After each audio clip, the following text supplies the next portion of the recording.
Hello and welcome to this next instalment of my wonderful woolly adventures on my way to Wonderwool, Wales. You last saw me putting some yarn in to dye, and I put my vegetarian yarn in. Not vegetarian, vegan yarn in. Now, in the past I've dyed vegan yarn, not this one, but a different one. And I assumed that I could use the same dye technique as I use with my wool. Because with my last attempt at vegan wool, you could, because there was enough of the protein binding to open up and hold on to the acid dye and the heat. I have since discovered I thought, oh, I put the wool into dye. I thought, let's go and do some research now on this yarn. Find the best way, the best dye techniques, the best colours. You know, how is this the best way to dry it, the best way to wash it. Should have done all that before I put the wool into the dye pot. Because it turns out you have to dye it a completely different way. You have to use completely different, it has to be alkaline, completely opposite of acid. So I have no idea, I've got the pans here. I have no idea what it's going to look like. I have no idea whether I'm going to pull it up and dye is just going to go all over the beautifully dyed stuff next to it. So what you're going to see today in this episode is me gingerly moving it about. Seeing if it's leaking and thinking, oh dear, what have I done? How can I fix it? So I've got some trays ready here. I've got little tubs. I don't eat what comes in them, but I do keep the tubs. They're very handy to me.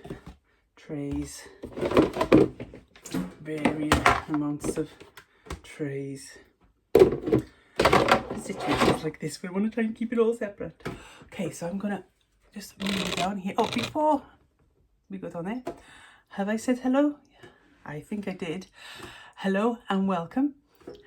My name's Michelle, and I'd like to say hello to my 2,000 subscribers.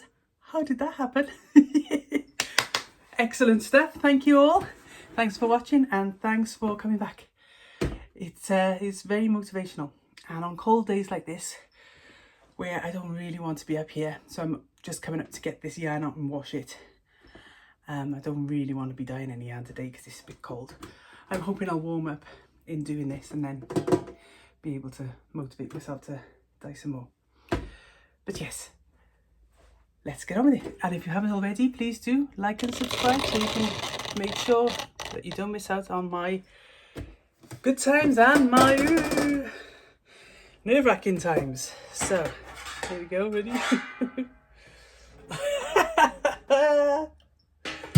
Now I can see this straight away. Let's just make sure that, there we go.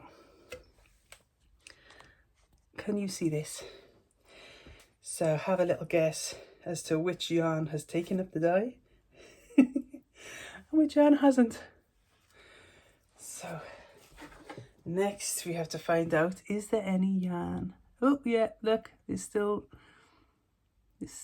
oh look, can you see this? As I'm squeezing, the dye's coming out of there. So let me think now. So just swirl that. Do the same test over here. Oh, can you see the difference? You see how clear that is? So I'm going to have this one skein here. It's going to need an extra bit of care. So I'll take out these.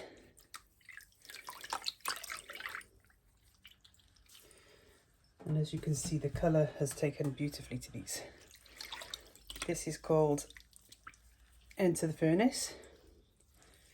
It's available not only on my website.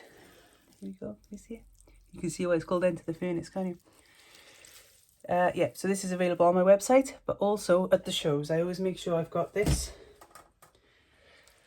because guaranteed if I don't turn up with some, you'll get at least 2 or 3 coming and asking where it is.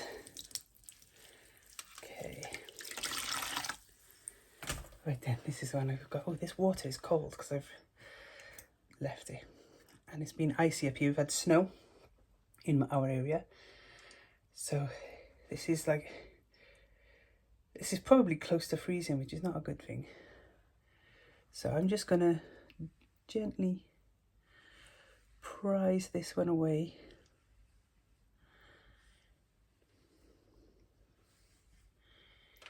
In the hopes that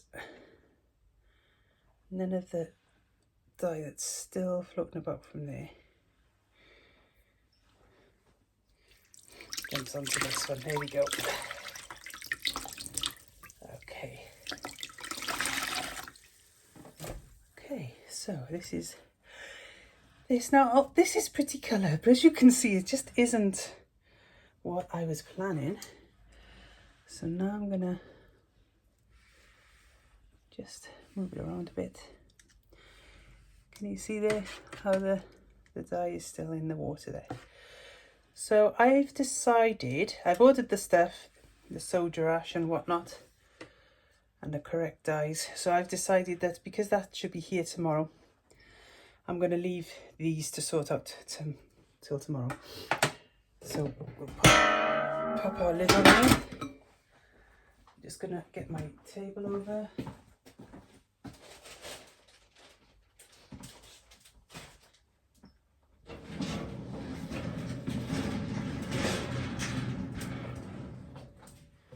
And then I can slide this away. And we can just put it out of our way for now. Now I don't remember which order I did these, so I'm going to open this one as well, so that we can see if it's a similar colours, like reds and things, to the first one. So I think they're washed in the same wash, or if I'm going to have to do a fresh. Ah, there we go. Isn't that crazy? Look, can you see?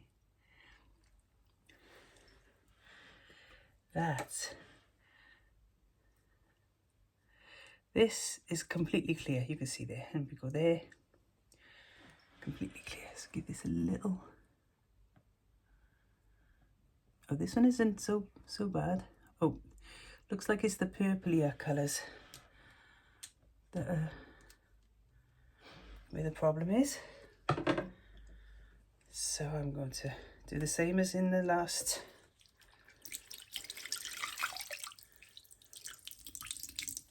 tray. I'm going to take the yarn up. Now this is called Antique Rose of the Sea. When you open it up, it gives you muted versions of the bright colours. And it's based on coralline algae. Now my husband has a marine fish tank, and he loves it when a tank gets mature. He's had fish tanks now for 20 plus years, but he's never truly happy with a new tank until he starts seeing coralline algae growing on it. And the reason for that is it means there's the right nutrients, the right minerals, the right amount of phosphates and Ng, Sg, pH and all the rest of it. And it means that the environment is healthy.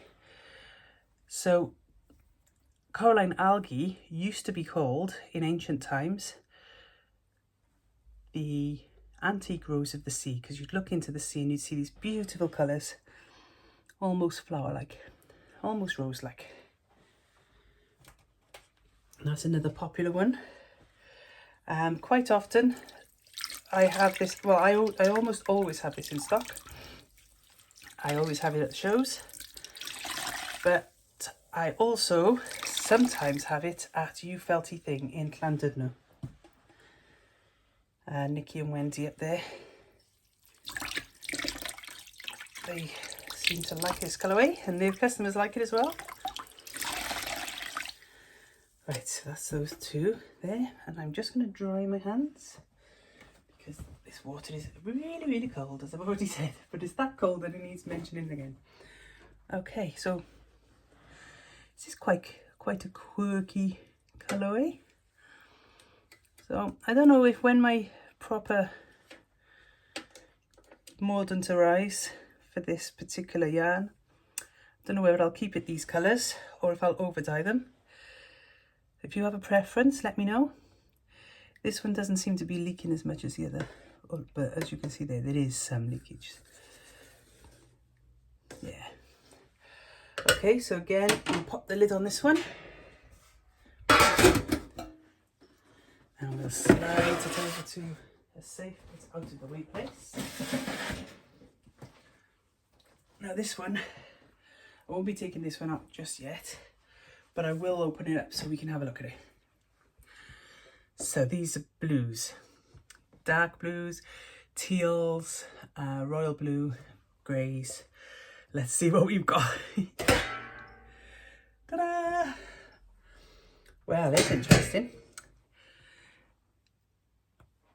So it seems to have taken on, it's completely ignored the grey, and it's taken on the greens, the blues, and a bit of the teal. So here we go, again showing you that this is clear. I can swish this around, this will stay clear. This again, I'm not going to swish because when I move this, let's just go there. Can you see the blue starting to dye particles in the water still? Just in that area. Okay, so back to myself now. Let's just put my back up here. Oh, that's my wall. You don't want that in there, do you? So these colourways will be washed and spun in the dryer, and then we're going to be taking them downstairs to dry. It's still a bit too cold up here for drying. I'm hoping by next week we can really get on with it here because it's just been too cold. It's too cold to dye properly and to dry properly. Don't want to get to the show and have all the wool smelling feisty and musty, do I?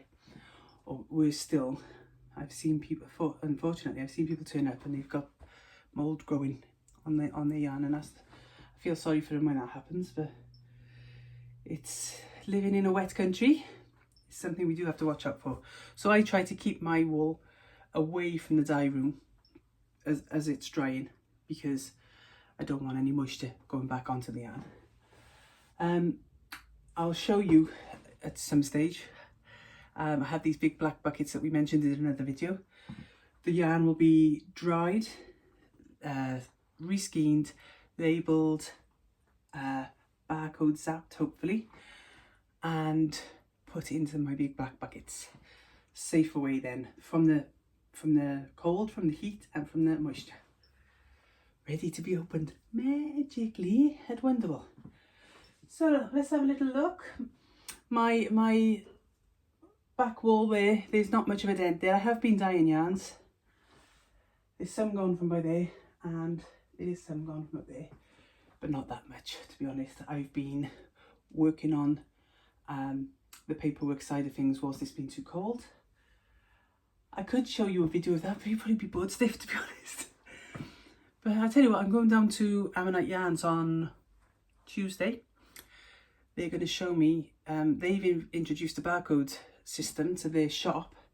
I don't really need one here with my website.